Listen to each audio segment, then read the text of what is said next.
Hey, my Lipton. So I wanted to talk about this Dark Side of the Ring before I head out. Because I just watched this episode, and while I was getting ready, like I was legit getting angry throughout this whole episode because I was just getting, because everybody in this episode was pissing me off. Everybody in this episode was pissing me off. I'm just like, first of all, I don't. Don't get me wrong. What I like. I love how the Dark Side of the Ring. Let me start with the positives. I like how the Dark Side of the Ring really, really goes into the background of these wrestlers. Like, I like the fact that they brought up, the childhood of Abdullah the Butcher. Where he came from. His family is from Sudan, so they migrated to the United States. I enjoy that. I like to hear the background story of it. I want to see how it led up to him, how it led up to these wrestlers getting their wrestling careers and that sort of thing. So that part, I thoroughly enjoy it. What I don't enjoy, I would say this, is that I don't like the humanization of a lot of things that happened with Abdullah the Butcher.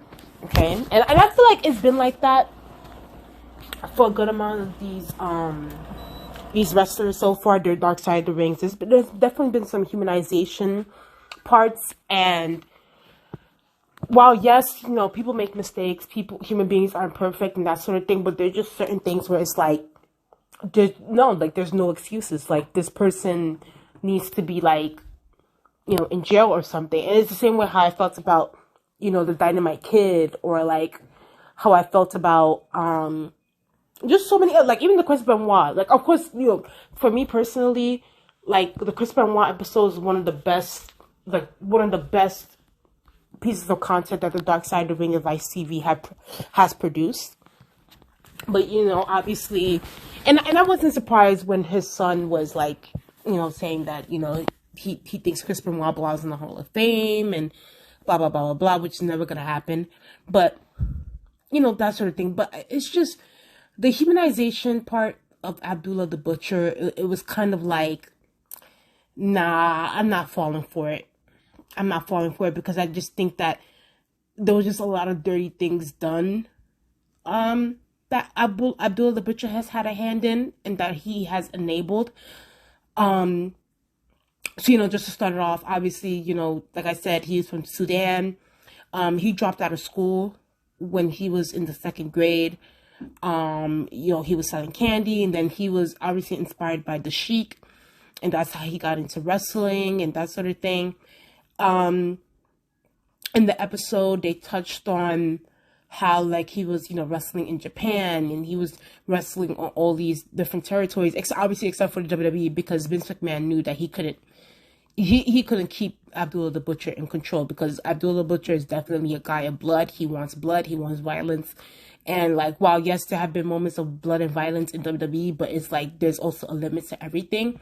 And I think that Vince McMahon knew that he couldn't control Abdullah. That's why he was never brought into the WWE, except for to be put in the WWE Hall of Fame. Let's just rip the Band-Aid off. Let's start with the whole Hannibal situation, because they did talk at this point. In some ways, I started to feel like the Hannibal story stuff started to overtake a little bit in this episode. Like, I felt like it was mostly becoming Hannibal's story, whereas it wasn't becoming Abdullah the Butcher's story. And I understand, because it's like their careers are so intertwined with each other, and Hannibal was like the mentee, and Abdullah the Butcher was the mentor. It said that, I don't know if it's proven or not, whatever, allegedly, that Abdullah the Butcher gave Hannibal hepatitis C. And obviously, Abdullah the Butcher denies it to this day. And listen, I don't know, people are going to be like, oh, well, Hannibal's not. And of course, they definitely pointed out a lot of the things that Hannibal has done in his controversies as well in the episode. Now, personally, for me, do I feel like Abdullah the Butcher did do that shit? I do believe it. I'm sorry, y'all. And I was kind of getting angry at Tony Atlas, and I like Tony Atlas. I think that he's a great guy, but I didn't like the comment that he had to say. He was like, oh, he kind of excused it. he was like, oh, you know, this is the business that we're into. Like, there's risk, you know, suck it up. Da, da, da. It's like, motherfucker, if you got a virus, if you got HIV, if you got STDs, if you got any of that, AIDS, hepatitis C, bitch, you better not fucking blame me. You better not blame me, or else we're gonna go through some things. Because it's like, I didn't like that. I didn't like what he had to say, because he said that, oh, Hannibal should have never sued him. Like, it should have never happened. He doesn't deserve a dime. Because at the end of the day, this is a business where, like, shit like this happens all the time. Accidents happen. It's like, I was like, Tony, no. And usually Tony Atlas is very sensible at times. But, like, when he said that comment, that kind of turned me off a little bit. I was like, Hannibal had every right to sue Abdullah the Butcher. At every right. Because it's like, there's clear video. Mind you, it's not, the opponent is not supposed to be the one to blade you. The wrestler's supposed to blade themselves. So the fact that and you notice, Abdullah Butcher bladed himself and ended up blading Hannibal with that same blade while his blood was in it. And then on top of that, the court papers state that Abdullah the Butcher has had a history of having the hepatitis C. So clearly, Hannibal just ain't get this from anywhere, from anyone. And I think that, for me personally, the reason why I think that, first of all, Abdullah the Butcher did that on purpose. He definitely did that on purpose, and he definitely felt some type of way about Hannibal, is because Hannibal ended up signing a contract with the WWE. And I think that Abdullah the Butcher maybe, definitely felt some jealousy and felt like, damn, like, I've been working my ass off for years and years and years, all these different territories. Vince McMahon has always denied me a contract, never wanted to contact me because, I'm quote unquote brutal and blah, blah, blah, blah, blah.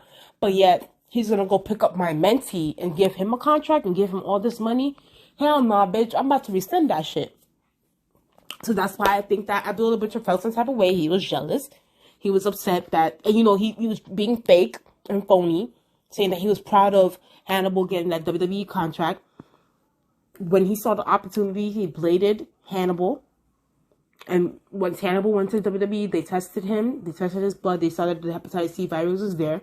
And now the contract was rescinded. So I definitely believe that Abdullah the Butcher did that shit on purpose. He did it on purpose. It is what it is.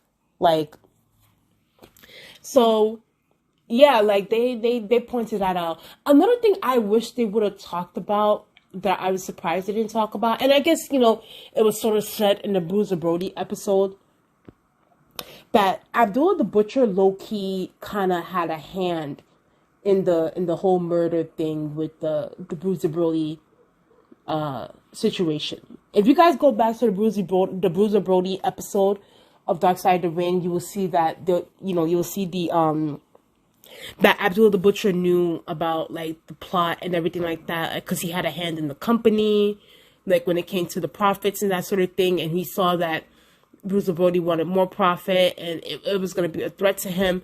So I definitely believe that Abdullah the Butcher, he knew what was going to happen with Bruiser Brody. And that's why I think that, for me, like, when they're trying to humanize, Abdullah the Butcher, oh my God, he can't read. He's illiterate. He missed his court thing. I'm like, I don't give a damn. I don't give a damn. Like, have people read your mail. Like, why is your caretaker reading your mail months later after you've been served? Like, oh my God, he can't read. He's illiterate. Okay, R. Kelly couldn't read. And guess what? R. Kelly made great songs. Okay? And, and in a way, they did point out in the episode, they were like, listen, like, they're saying that he can't read, but yeah, he was reading.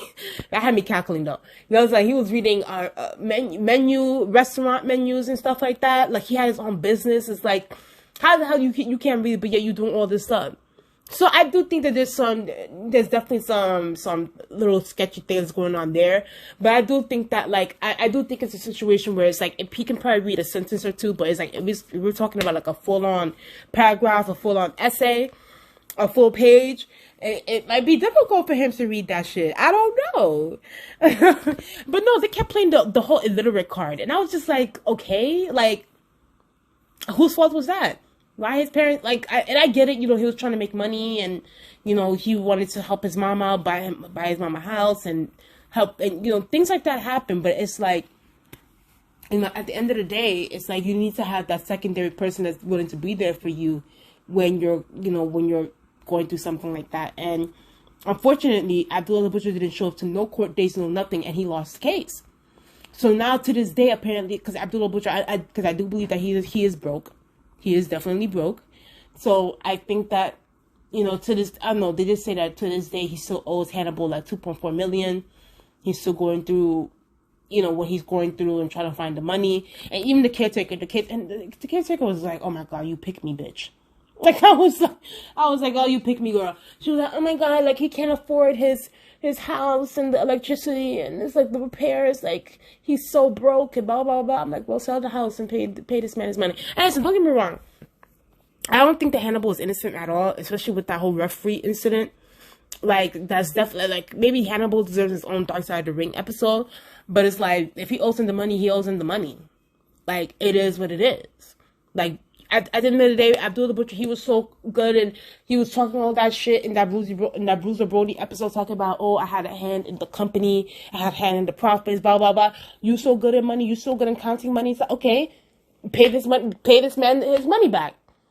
Pay this man his money. And I think that it's a situation where, I think that Abdullah the Butcher, in a way, this is his karma. It looks like. I think that Bruiser Brody situation definitely came back to bite, and I think that, you know, the universe is, you know, he's getting what, you know, it is what it is. I think that Bruiser Brody stuff really, really is coming back to bite him. So, yeah.